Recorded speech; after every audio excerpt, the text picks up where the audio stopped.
Graças a Deus, queridos irmãos, como sempre entendemos, o lema dessa igreja que Deus deu ao nosso pastor, aqui a gente entende e ama você com os seus defeitos e com suas qualidades.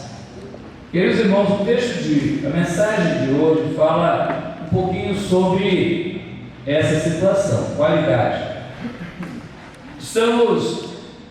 Iniciamos no domingo retrasado a série de mensagens na carta de Paulo a Tito. E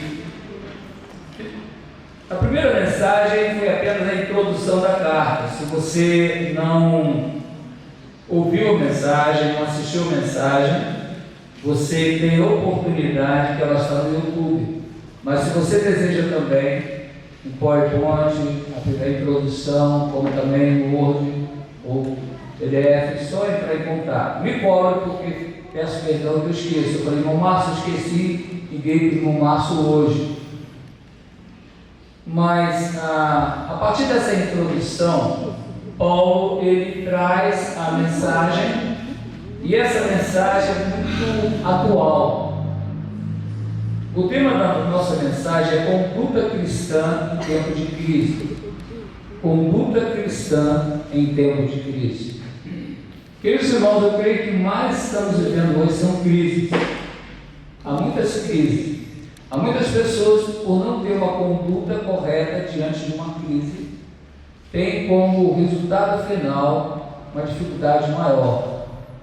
Se a crise era um rombo pequeno, a forma que a pessoa conduz essa crise torna-se um rombo muito maior.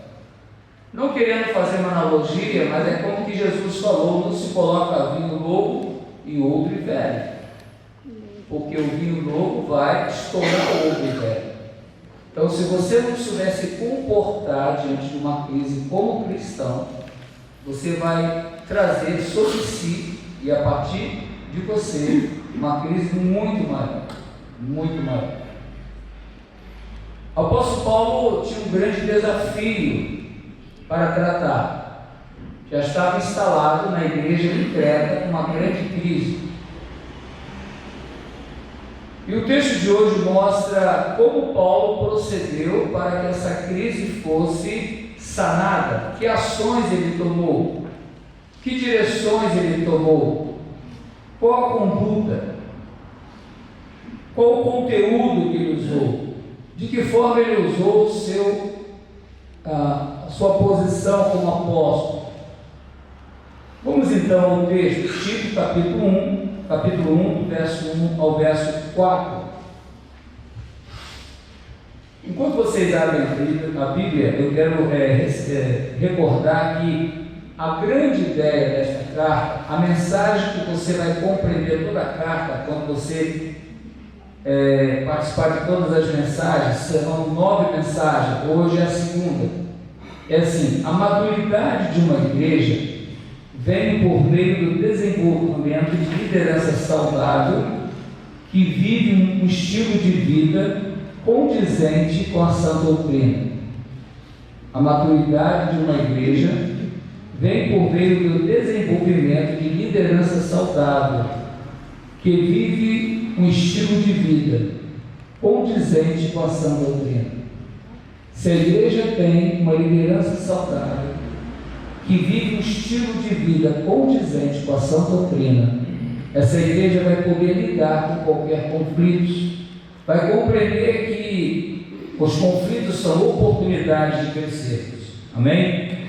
Vamos ao texto. Eu, Paulo, escravo de Deus, em alguma tradução é servo de Deus, aliás a palavra servo no contexto é melhor, escravo de Deus e apóstolo de Jesus Cristo, escrevo esta carta. Fui enviado para fortalecer a fé daqueles que Deus escolheu e para ensinar-lhe a verdade que mostra como viver uma vida de devoção. Essa verdade lhes dá a esperança da vida eterna que Deus aquele que não mente, prometeu antes do tempo eterno. E agora, no devido tempo, ele revelou essa mensagem que anunciamos a todos. Por ordem de Deus, nosso Salvador, fui encarregado de realizar esse trabalho em favor deles. Escrevo a Tito, meu verdadeiro filho na fé, que compartilhamos, que Deus, o Pai, e Jesus Cristo, nosso Salvador, lhe dê a graça e paz. Querido e amado Espírito Santo, ajuda-nos neste momento a poder explicar, falar da palavra que o Senhor já colocou no meu coração. Peço ao Senhor que trabalhe na mente e no coração de cada um aqui nesta manhã, como também dos demais que estão ouvindo a nossa voz e ouvirão nossa mensagem posteriormente. Pai querido, que a mensagem não somente entra na nossa mente, mas que ela mude o estilo de vida e que a partir desta mensagem nossa vida possa ter uma conduta diferente para a glória de Deus. Tenha misericórdia, Pai. Ajuda-nos a viver para o louvor da Tua glória. Em Cristo Jesus que eu oro. Amém. A grande ideia desta mensagem é a fé fortalecida pela verdade da palavra, é testificada pela vida de devoção e traz esperança para a vida eterna. São três partes importantes. A fé fortalecida pela palavra de Deus. Esse texto está dizendo que a fé fortalecida pela palavra de Deus é testificada pela vida de devoção, ou seja, a minha vida de devoção é resultado do fortalecimento da minha fé, cuja esperança está na vida eterna. Quando eu tenho a palavra, vivo pela fé, essa fé vai mover a minha vida de tal forma que a minha vida caminha com um estilo de vida fixando na esperança da vida eterna. Por isso que qual deve ser a nossa conduta diante de uma crise? Porque a tua conduta, a minha conduta, a nossa conduta diante de uma crise determinará os resultados que virão. Amém? Por isso eu quero perguntar, como agir diante de uma crise, de um conflito? Como você age? Bom, se eu perguntar ao marido e mulher, as esposas vão reprovar. Com certeza a minha esposa sempre reprova alguma coisa que eu faço. Não é isso? E como eu também reprovo alguma coisa que ela faz. Mas graças a Deus que nós nos acertamos, amém? Há 44 anos estamos acertando. Mas como que você lida com crise? Uma coisa é lidar com a esposa, outra coisa é lidar com outra situação. Eu servi no quartel, no 1º Batalhão de Engenharia em Combate, que nós tínhamos o lema: diante do impossível avançaremos. A grande questão é, como que eu vou avançar? Se eu aplicar literalmente aquilo que eu aprendi no quartel, eu vou avançar brigando, defendendo, pulando, invadindo, conquistando espaço. Mas a questão que eu estou diante da conduta cristã, e a conduta cristã me mostra que a minha conduta deve ser feita para que Deus seja glorificado. O meu agir, a forma que eu ajo, a forma que eu me comporto, tem que ter como resultado a glória de Deus. Amém? Irmãos, vamos agora voltar a entender esse momento que essa igreja estava vivendo, para que nós possamos entender essa crise e também entender como Paulo agiu na sua conduta. As boas novas do Evangelho, conforme citamos no domingo retrasado, chegou a Creta logo após Pentecostes. O texto diz, se vocês observarem lá em Atos capítulo 2, verso 11, que ali estava presente todos os povos. E ali estava dizendo que cretenses também estavam ali. Então, no momento do Pentecostes, no momento que a palavra de Deus foi derramada, através do poder do Espírito Santo, logo naquela primeira mensagem, muitas vidas foram convertidas a Cristo. Ali também havia cretenses. E esses cretenses, então, voltam para a ilha de Creta, e ali começa um grande momento naquela igreja. Só que havia um problema sério. Os cretenses tinham uma má fama. Os cretenses eram conhecidos como mentirosos, enganadores. Queridos irmãos, quem são as pessoas que ocupam as cadeiras da igreja? São pecadores arrependidos. arrependido vem de todos os lugares, não é isso? Então os cretentes também tiveram encontro real e pessoal com Jesus e foram para essas igrejas com os seus hábitos antigos. A palavra de Deus diz: se alguém está em Cristo, nova criatura é, as coisas velhas já passaram, eis que tudo se fez novo. Entretanto, Jesus falou: tirai as ataduras. E as ataduras são do velho homem. Então as pessoas vêm para a igreja com seus defeitos, com as suas qualidades, e nós temos que exaltar as suas qualidades, mas ajudar os seus defeitos. E os cretentes tinham um defeito muito grande: mentirosos, enganadores. E esses homens e mulheres estavam na igreja do Senhor, mas havia um outro problema nessa igreja. Havia os judaizantes, eram judeus convertidos ao cristianismo, em que queria também trazer, dentro do bojo do cristianismo que ele recebeu, trazer os ranços do judaísmo. É o que Paulo fala lá, é o que Lucas escreve em Gálatas, em Atos capítulo 15. Os judaizantes que vinham distorcendo aquilo que havia sido aprovado. Por isso houve aquela assembleia lá em Jerusalém, para que pudesse definir exatamente como deveriam comportar com os crentes que estavam vindo, com os gentios que estavam aceitando a Cristo. Porque os judaizantes queriam, além da salvação em Cristo, imprimir também que eles deveriam circuncidar. Então a igreja em Creta é uma igreja muito conflitante. Ela tinha, por outro lado, os cretenses que eram mentirosos, que tinham não essa qualidade, mas esse problema. E se você conhecer a história de Creta, como nós trouxemos na mensagem, na realidade era um povo dócil, não se preocupava em se defender, morava num paraíso. Tanto é que a arqueologia mostra que não havia tantos lugares de defesa, mas era um lugar de porto. Muitas pessoas saíam, chegavam e iam contaminando os cretenses a ponto de ser invadidos pelos piratas, e assim tudo foi destruído, e o que sobrou foi exatamente um povo duro, mentiroso, para sobreviver. Está entendendo o que o pecado faz com o ser humano? E essas pessoas vêm para a igreja. Irmãos, se nós olharmos para o nosso passado, como falar do nosso passado diante do presente a partir de Cristo? Então, essa igreja tinha esse conflito. Problemas voltados ao ensino, e problemas também que vinham da sua própria tradição, como resultado de situações que viveram. E por outro lado, os líderes que tinham esse conhecimento judaico queriam resolver o problema de Creta. Só que eles tentavam resolver como? Aplicando os princípios judaicos. Então, era um problema em cima do outro. E Paulo, então, passando por Creta, ele vê essa situação e ele precisava de um homem maduro.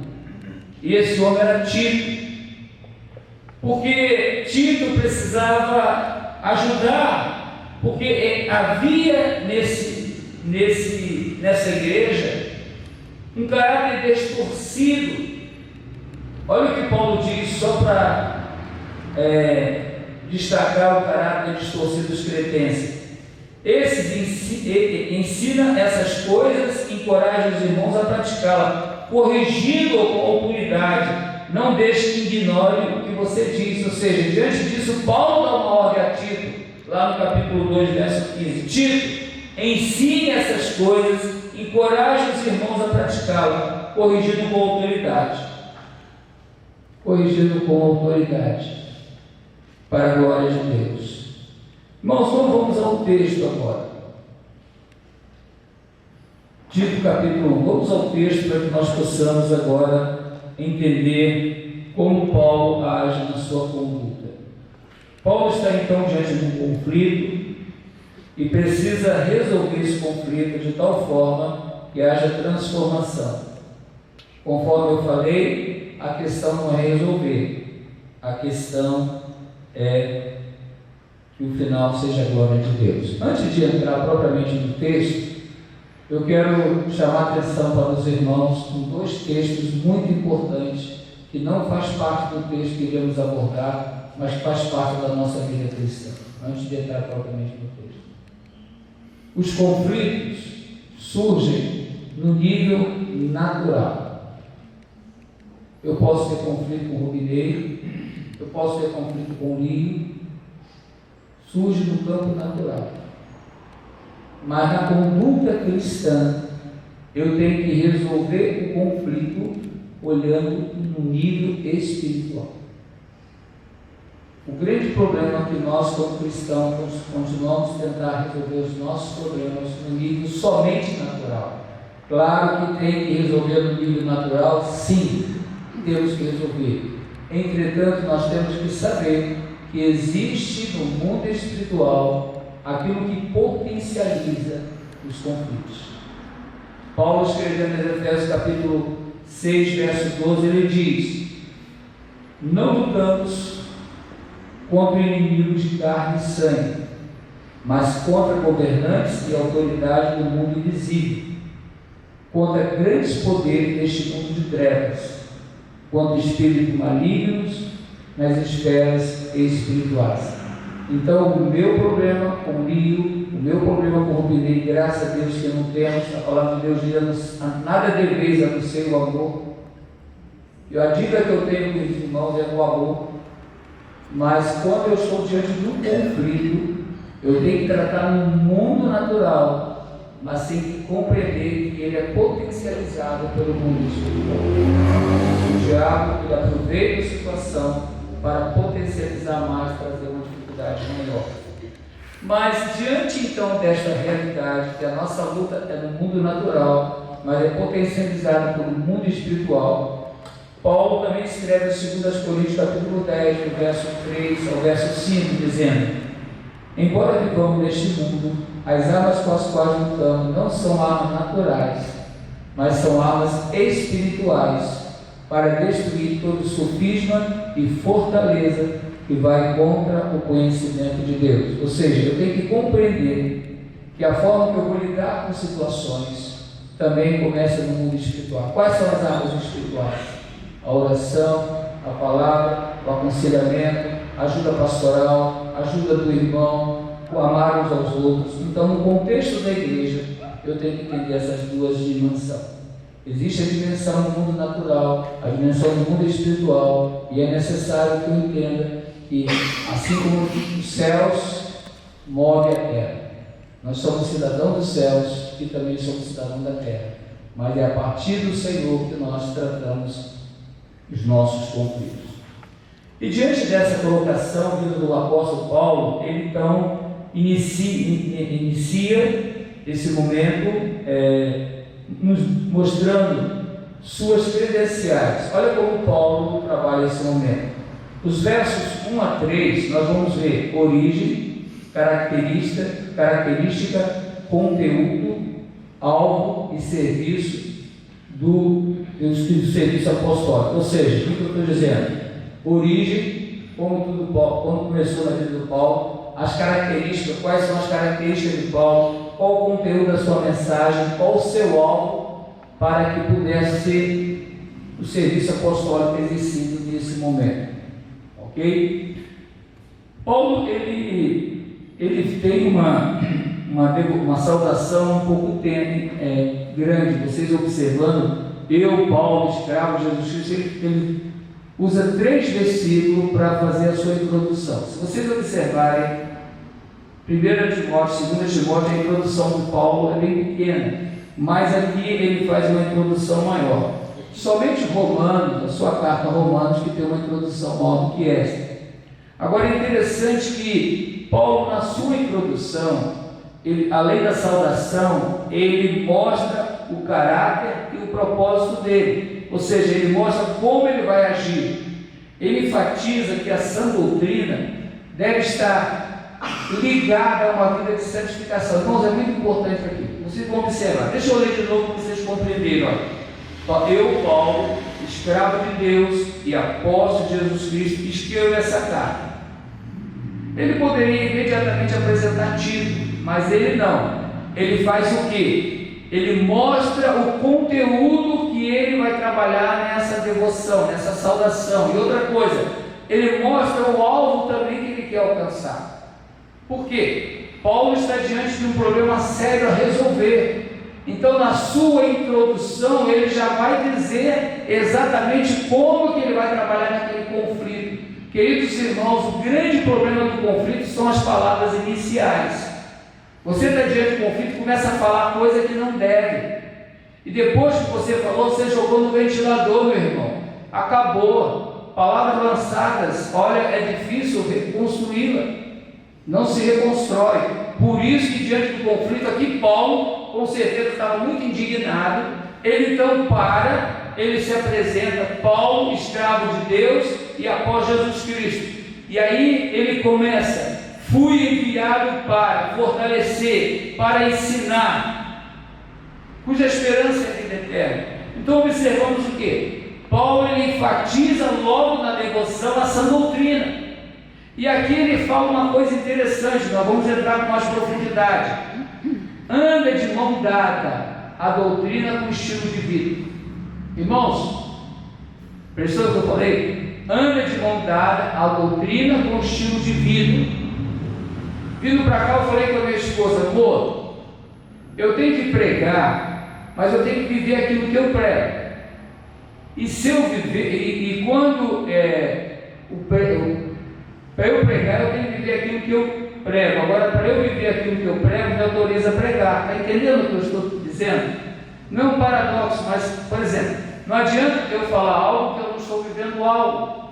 Eu preciso viver algo e falar algo. Paulo está dizendo exatamente isso.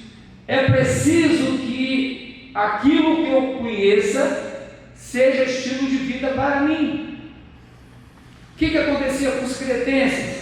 Eles falavam de Cristo, mas os cretenses viviam a sua forma antiga de viver. Os judaizantes falavam de Cristo, mas queria trazer as formas antigas de cultuar. Queridos irmãos, por isso nós estamos no processo da santificação. A mudança de hábito é na igreja. É aqui que vocês vão colocar os seus defeitos e suas qualidades e ser ajudados uns pelos outros. Porque nós não podemos matar aqueles que já estão vivendo com dificuldades. Por isso Paulo, aos Gálatas, capítulo 4, verso 19, diz: de novo, sofra dor do parto, até que Cristo seja formado em vós. Então Paulo fala isso. Ele enfatiza que a sã doutrina deve andar de mãos dadas com a vida de santificação e a realização de boas obras também. A própria saudação ele já menciona isso: a verdade segundo a piedade. Por isso que ele usa essa expressão: a verdade segundo a piedade. A verdade associada a uma vida piedosa, que nós vamos ver isso no texto conforme ele nos traz esse assunto. Outra coisa também, é muito importante então ter essa relação. O conhecimento da verdade está relacionado com uma vida de santificação. E aí um texto bíblico para que nós possamos fixar esse texto, essas informações. Tiago 4,17. Lembre-se que é pecado saber o que deve fazer e não fazer. Irmãos, quando a palavra de Deus fala, qualquer argumentação humana cai por terra. Tiago 4,17. Lembre-se que é pecado saber o que deve fazer e não faz. Então, se eu sei o que devo fazer e não faço, eu estou pecando. O apóstolo Paulo fala assim: aquilo que eu quero fazer eu não faço, o bem que eu quero fazer eu não faço, o mal que eu não quero isso eu faço, miserável que sou. Mas graças a Deus, então o apóstolo Paulo reconhecia a fraqueza do ser humano, a nossa pecaminosidade do coração, mas ele incentivava a suficiência da graça. Então, através da graça de Deus, eu faço uma análise, como Davi diz: sonda-me, ó Deus. Como eu preguei quarta-feira, falei: irmão, se coloca diante de Deus, abra o seu coração e avalie a sua situação com Deus. Então é importante pensar em tudo isso. E diante dessa palavra, queridos irmãos, vamos ao texto. Paulo, então, como ele se conduz nessa conduta? Primeiro, Paulo, ele mostra quem ele é. Paulo, escravo de Deus e apóstolo de Jesus Cristo, escreve esta carta. Bom, Paulo ele se apresenta de duas formas. É interessante que ele usa a palavra escravo, mas a palavra servo, a palavra doulos. Paulo coloca assim: Paulo, servo de Deus e apóstolo de Jesus Cristo. Olha que interessante, Paulo nunca usou essa expressão servo de Deus na abertura de uma carta. É a primeira vez que Paulo usa essa expressão. Agora, por que Paulo fez isso? Porque ele se identifica logo exatamente nesta carta, exatamente diante dos cretenses, como servo de Deus. Porque Paulo, alguns comentaristas dizem que Paulo queria fazer uma ligação entre eles e profetas. Porque quem usava essa expressão, servo de Deus, é lá no Velho Testamento.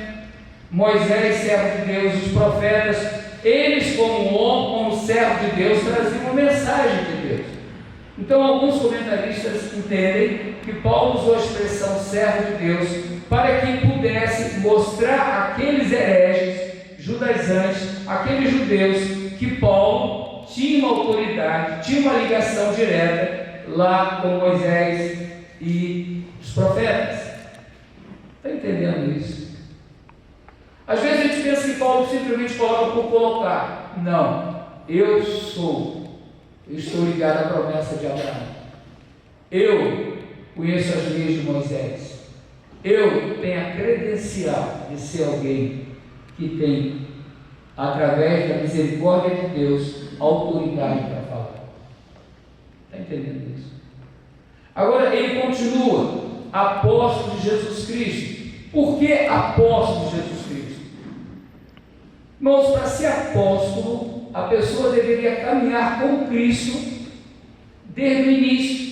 Tanto é que em Atos capítulo 6, quando se escolhe o outro para ficar no lugar de Judas, o comentário é: vamos escolher entre nós aqueles que tiveram com Cristo desde o princípio. Então, uma credencial para ser apóstolo é exatamente estar com Cristo. E Paulo, em sua defesa, diz que ele foi como aquele que surgiu depois. Entretanto, ele foi comissionado pelo próprio Cristo, lá em Atos capítulo 9, na estrada de Damasco. Então Paulo está dizendo assim: olha, quem está falando agora é o Senhor Paulo, viu? Paulo que tem uma ligação direta lá com Deus, porque Deus me trata, eu tenho um relacionamento com Deus da mesma forma que Moisés tinha, de submissão, de se colocar em humildade na presença de Deus. Eu sou escravo, eu não sou nada. Então Paulo está dizendo isso. Paulo está dizendo que eu também sou apóstolo. Então eu tenho autoridade para ajudar vocês. Eu tenho autoridade para ajudar vocês nesse conflito. Está entendendo isso, irmãos? Irmãos, diante de um conflito, é preciso saber quem eu sou. Quem você é. De que forma você está lidando esse conflito? Como homem carnal, como homem espiritual, como mulher carnal, como mulher espiritual. Outra coisa que Paulo agora traz, a forma que ele quer que essa igreja seja assistida e também o espaço que a igreja venha dar. Então, os versos a partir do 1b até o verso 3, Paulo traz a característica, conteúdo e alvo do seu serviço apostólico. Fui enviado para fortalecer a fé daqueles que Deus escolheu. A primeira característica que Paulo mostra que ele foi enviado para fortalecer a fé daqueles que ele enviou. Verso 1b. Então, primeiramente, o que Paulo tem que fazer? Fortalecer a fé. Irmãos, normalmente, quando nós vemos alguém em crise, o que você quer? Não é isso? Vou matar? Deve estar longe. Não. Paulo diz assim: eu preciso fortalecer a fé. Agora, daqueles que Deus escolheu, eu não vou entrar numa questão que eu não concordo, mas escolheu de acordo com 1 Pedro capítulo 1, verso 2, segundo a presciência de Deus. Segundo a presciência de Deus. Deus nos escolheu antes da fundação do mundo, segundo a presciência, essa forma que eu creio e prego. Se alguns entram na linha da predestinação, entre outras linhas, essa linha não é a linha deste pastor. Eu creio na presciência de Deus. O Salmo 139 diz que antes da primeira palavra sair da minha boca, Deus conhece todas as coisas, todas as palavras. Eu creio que a mensagem do Senhor está aberta a todos. Vinde a mim todos que estão cansados, sobrecarregados, abatidos, tristes, que eu vos aliviarei. Tomai sobre vós o meu jugo e aprendei de mim, que o meu jugo é suave, o meu fardo é leve. A mensagem do Senhor está estendida a todos. Agora, o que cada um está fazendo com a mensagem, está recebendo, eu creio que é um assunto dele para com Deus. Ontem eu tive uma experiência muito maravilhosa no primeiro trabalho que eu fiz de discipulado 1 a 1. Eu pedi a Deus 5 pessoas, onde eu consegui alcançar a primeira, fiquei das 8h30 até quase meio-dia e foi bênção demais. A pessoa entregou a vida a Jesus e agora começa a caminhar a vida cristã. Então o primeiro objetivo de Paulo é fortalecer a fé dos eleitos, segundo a presciência de Deus, é fortalecer a fé, ajudá-lo. O fortalecimento da fé não como uma doutrina, não como no sentido de ensinar somente, mas sim uma fé pessoal, um relacionamento com Deus. Queridos irmãos, uma coisa é você imprimir no coração através da persuasão da sabedoria humana, outra coisa é você aprender, porque não adianta ter conhecimento na mente, se não descer no coração trazer transformação. Então Paulo tinha como preocupação maior fortalecer a fé através do conhecimento que trouxesse transformação. E o fortalecimento da fé então deve ser entendido conforme Paulo diz lá em 1 Timóteo 4, ele diz: o Espírito afirma claramente que nos últimos tempos alguns desviarão da fé, dando ouvido a espíritos enganadores e a ensino de demônios. Há muitas pessoas que vão se desviar da fé, há muitas pessoas que nesse tempo presente estão saindo da presença do Senhor, estão colocando situações que não são verdades, mas situações que não são reais totalmente, estão saindo da presença do Senhor. É essas pessoas que nós precisamos ajudá-lo a fortalecer a fé. Irmão, você sabe que eu louvo a Deus pelo grupo que tem vindo de manhã. Eu sempre espero que eu tenha que pregar para alguém, primeiro é para mim mesmo, mas se Deus traz mais um e traz o grupo que tem trazido, eu louvo ao Senhor, que é a oportunidade de eu compartilhar aquilo que Deus tem me dado. Mas eu fico pensando, quantas pessoas deixaram de estar na casa do Senhor e não têm alegria mais de estar na casa do Senhor? Quantas pessoas que já estão vivendo alegria e como disseram, vamos à casa do Senhor? Então eu preciso entender que eles estão vivendo no tempo de 1 Timóteo capítulo 4, verso 1. Há um espírito de enganador, há um espírito agindo no coração do povo de Deus, dos eleitos de Deus, que precisa ser alcançado pela graça de Deus. Também em 2 Timóteo 3,8 diz: esses mestres se opõem à verdade, como Janes e Jambres, que se opuseram a Moisés, tendo a mente depravada e a sua fé não autêntica. E para piorar, para potencializar esse problema que os cristãos estão vivendo, existem os falsos mestres, que têm a mente depravada. Aqui são situações diferentes. No primeiro momento, pessoas que perderam a fé, se enfraqueceram na fé. Nesse segundo momento, pessoas com a mente depravada. Queridos irmãos, eu nem vejo mais vídeo. É cada vídeo que aparece de cultos estão sendo realizados que eu nem vejo. Aliás, eu botei uma cortina nos meus olhos. Duas coisas que eu coloquei cortina. Eu oro pela situação política do nosso Brasil, mas não leio. Eu oro. Estou na posição de orar, eu tenho que orar, eu não leio. Se passa os meus olhos, eu tiro. E também eu não consigo ver mais aqueles TikToks de igreja, de cultos, cada vez mais depravados. É triste demais. Não ouça isso, não fica vendo. Se você acaba de ver, pede misericórdia a Deus, mas saiba o que a Bíblia diz. Olha o que a Bíblia diz: esses mestres se opõem à verdade, como Janes e Jambres. Eu nem conheço a biografia desses dois, mas eu sei que eles eram mestres que se opunham à verdade. Se puseram a Moisés, tem a mente depravada e a sua fé não é autêntica. Nós temos que ter conhecimento que gera mudança de vida para poder refutar, para poder fazer com que esses homens se calem. Por quê? Porque o Espírito afirma claramente que nos últimos dias alguns desviarão da fé, dando ouvido a espíritos enganadores. Então Paulo, ele mostra que é preciso fortalecer a fé desses homens.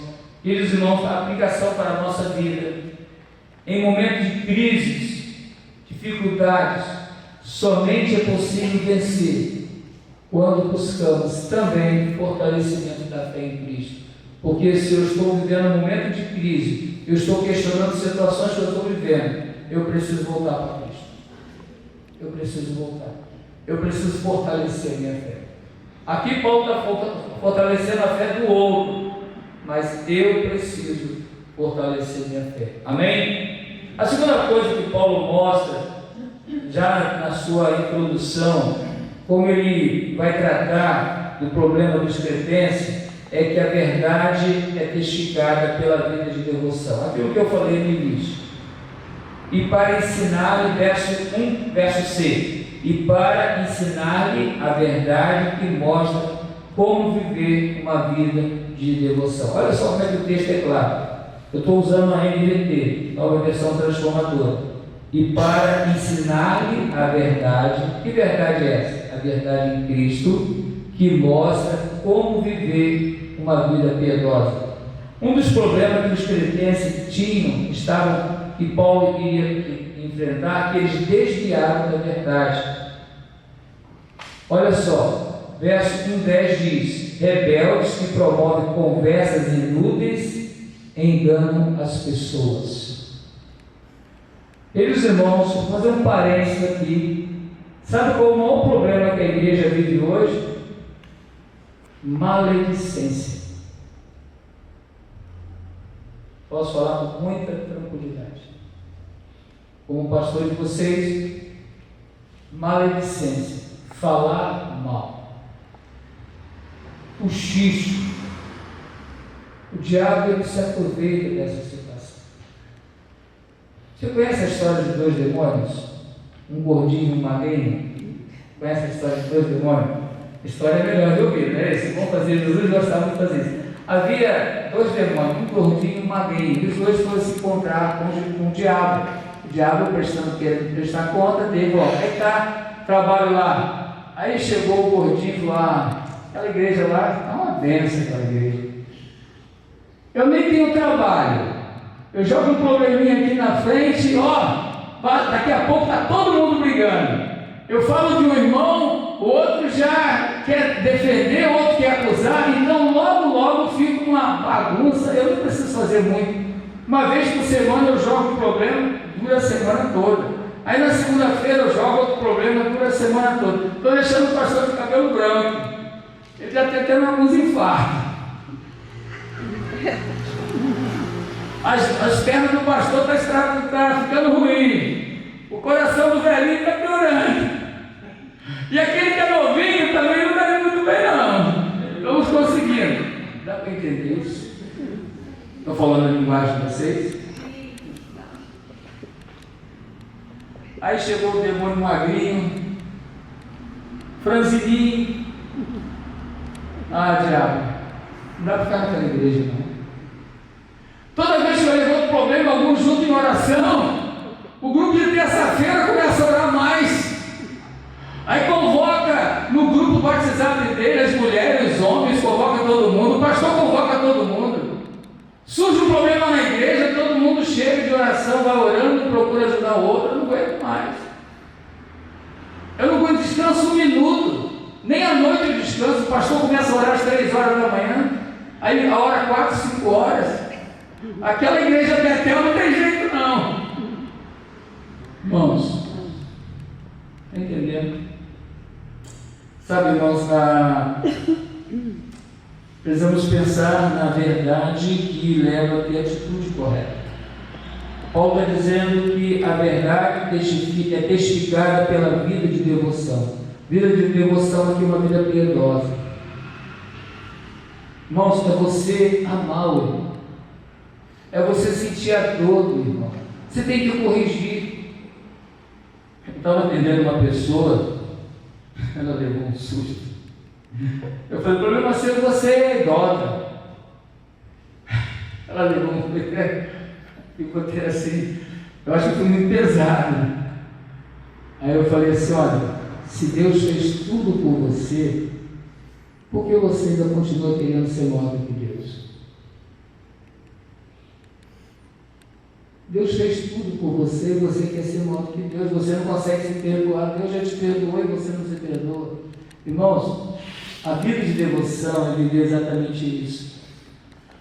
Por isso Paulo escreve Talvez alguns nos constrangiram, mas estes são os verdadeiros ensinamentos de Jesus Cristo, que conduz. Olha 1 Timóteo capítulo 6, 3 e 4 na parte A.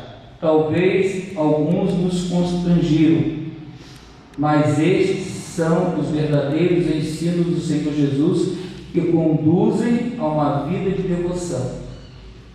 Quem ensina algo diferente é arrogante e sem entendimento. Então, é preciso ter uma vida de devoção. A questão não é o conhecimento em si, irmão, mas o conhecimento que nos conduz a ter uma vida de profundo relacionamento e desfruta da presença de Deus. E essa vida só pode ser atingida na plenitude da vida eterna. Ou seja, não é só eu conhecer, mas eu viver de tal forma que possa desfrutar da presença de Deus. Quando a verdade salvadora de Deus não produz uma vida de devoção, preste atenção nisso. Quando a verdade de Deus não produz em mim, em você, uma vida de devoção, você errou o alvo. Você não atingiu o objetivo. A verdade salvadora de Deus forma uma unidade com a vida prática. A verdade salvadora de Deus forma uma unidade com a vida prática. Assim como a fé faz uma unidade com as obras. Fé sem obra é morta. Agora, a verdade salvadora de Deus, sem uma vida prática, uma vida piedosa prática, é o quê? Nula. Não adianta eu conhecer e não viver. Conhecer os princípios eternos de Deus e não praticá-los, enganar a si mesmo. Enganar a si mesmo. Por isso que eu falei, eu estou aqui em cima pregando, mas quando eu descer, eu preciso ter a mesma vida. Eu tenho que ter o mesmo testemunho. Amém? Sou pecador, peco, falho, não é isso? Com certeza, graças a Deus, senão não estaria mais aqui. Mas temos que pensar nisso. Olha o que Tiago diz sobre isso, queridos irmãos. Portanto, olha o que Tiago diz, Tiago 1, 21 a 24. Portanto, remova toda impureza, maldade e aceitem humildemente a palavra que foi implantada no coração, pois ela tem poder para salvá-los. Não se limitem, porém, a ouvir a palavra, ponha-na em prática, do contrário, só enganarão a si mesmos. Pois se ouvirem a palavra e não a praticarem, serão como alguém que olha para o espelho e vê a si mesmo, mas depois se afasta e esquece como era a sua aparência. Tiago, capítulo 1, verso 21 a 24. Tenha o conhecimento de Deus para aplicação para a minha vida e para a tua. Tenha o conhecimento de Deus adquirido. Tenha o conhecimento que você tenha adquirido de Deus tem levado você uma vida que conduz com aquilo que você aprendeu. É preciso pensar nisso. Outra coisa que Paulo trabalha também, primeiro Paulo fortalece a fé através da verdade, e agora Paulo trabalha mostrando que esta verdade tem que ser aplicada na vida prática. Agora Paulo ele se aprofunda um pouco mais, ele coloca a verdade que dá esperança à vida eterna, ou seja, a mesma verdade que fortalece a minha fé, a mesma verdade que traz sobre mim um peso, que eu tenho que viver uma vida de devoção. Essa mesma verdade tem que me levar à esperança da vida eterna. Ou seja, eu tenho que entender que os conflitos que eu estou vivendo, seja sofrendo, seja fazendo alguém sofrer, seja no trabalho, seja o que for, eu tenho que ter minha fé fortalecida, para que a partir da minha fé fortalecida eu possa continuar vivendo para a glória de Deus. Agora o meu foco tem que estar onde? Na vida eterna. Amém. Irmãos, olha o que Paulo fala. Essa verdade lhe dá a esperança da vida eterna. Então Paulo está mostrando aqui que a esperança da vida eterna a esperança é a salvação em seu mais profundo desenvolvimento. Ou seja, existe uma palavra que diz assim: eu sou salvo, estou sendo salvo e serei salvo. O que é isso? Não é que a salvação não seja o ato. A salvação é um ato. Se você ouvir, reconhecer que é pecador, aceitar Jesus como seu Senhor e Salvador, o que a palavra de Deus diz? Paulo falou: crê no Senhor Jesus e será salvo. Só que eu estou sendo salvo por quê? Santificação de vida. Não que a salvação não foi completa, ela foi completa, é santificação de vida. E quando eu serei salvo? Quando eu passar pela porta da glorificação. A primeira porta é a porta da salvação. Aí depois você vê um caminho de resistência, você precisa caminhar na fé cristã, é lidar com o tempo presente, é saber que o seu espírito luta contra a carne contra o espírito. Aí você passa pela porta da glorificação. Aí você foi transformado, o corpo natural no corpo espiritual. Aí acabou. Aí é só glorificar, é só, né, irmão? Estamos chegando lá, né, irmão? Estamos mais perto, não é isso? Amém? Porque eu quero que a morte seja natural. Então estamos chegando. Os mais antigos vão ter chegado mais perto. É a natural da vida que eu oro para a minha vida, que eu quero que vocês orem para a vida de vocês também. Mas, irmãos, é maravilhoso entender isso. Agora, essa vida eterna, olha só como é que Paulo, ele fundamenta essa vida eterna. É interessante que ele não fala apenas por falar. Olha, mantém sua vida firme, vocês devem continuar vivendo, olha, resolva os conflitos, vive uma fé fortalecida, viva para a glória de Deus, dê testemunho divino, porque vocês vão receber a vida eterna. Agora o apóstolo Paulo, ele quer mostrar à igreja de Creta que não vale a pena viver aqueles conflitos. É melhor olhar para Cristo, porque há em Cristo a esperança da vida eterna. Ou o que ele diz então? Ele fundamenta a esperança da vida eterna em dois pilares. Primeiro pilar: Deus, aquele que não mente, prometeu antes do tempo eterno. Verso 2.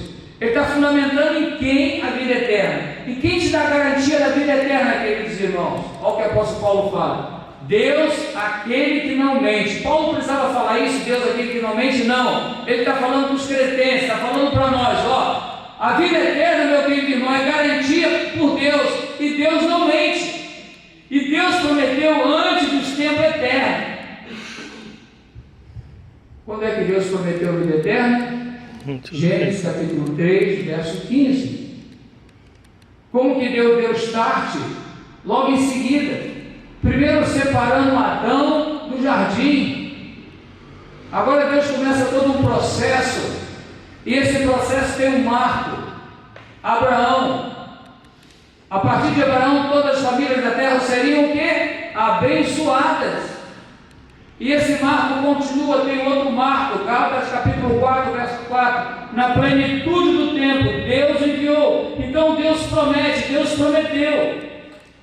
Olha o que diz Romanos capítulo 4, verso 21. Abraão estava plenamente convicto que Deus é poderoso para cumprir tudo o que promete. A vida eterna é garantida pela palavra do Senhor. Por isso, irmão, diante de um conflito, eu tenho que ter minha fé fortalecida, seja para mim ou para ajudar alguém. Eu preciso, levar alguém a viver de acordo com aquilo que a palavra de Deus nos ensina, uma vida piedosa, uma vida na presença de Deus. Mas eu tenho que ter esperança da vida eterna. E a esperança da vida eterna está na palavra de Deus, que não mente. Agora, meus irmãos, ele fundamenta também a sua palavra em algo muito precioso. E agora, olha o verso 3.a. E agora, no devido tempo. Ele está dizendo assim, olha, a promessa foi feita lá no tempos eternos pela palavra de Deus. E agora, no tempo presente, ela se concretizou. E quando é que essa palavra se concretizou? Quando Jesus veio. Por isso, citando novamente Gálatas. Aliás, posso citar outro texto. 1 Timóteo 2, 5, 6. Há um só Deus, um só mediador entre Deus e a humanidade, o homem Jesus. Ele deu sua vida para comprar a liberdade de todos. E essa mensagem foi entregue ao mundo no momento oportuno. Qual o momento oportuno? Agora. Qual o momento oportuno para o Carlos? Foi quando ele tinha 17 anos que eu entreguei minha vida a Jesus. Eu nasci no berço evangélico, sempre gostei de igreja, mas a minha decisão foi nesse tempo. Qual foi o momento oportuno na sua vida? No momento que entregou a vida a Jesus. Olha o que Timóteo diz também, Paulo diz a Timóteo no capítulo 6, verso 15, 1 Timóteo. No tempo devido, Ele será revelado do céu pelo bendito e único Deus Todo-Poderoso, Rei dos Reis, Senhor dos Senhores. Romanos 5,6: quando estavam completamente desamparados, Cristo veio na hora certa e morreu pelos pecadores. Aqui eu posso aplicar tanto na minha vida hoje, se eu tiver encontro real pessoal, como aconteceu com a pessoa ontem. O doutor Cabelo entregou a vida a Jesus em oração, choro, foi um momento muito especial. Aquilo foi um momento, está entendendo? Um momento. Agora, esse momento se deu aonde?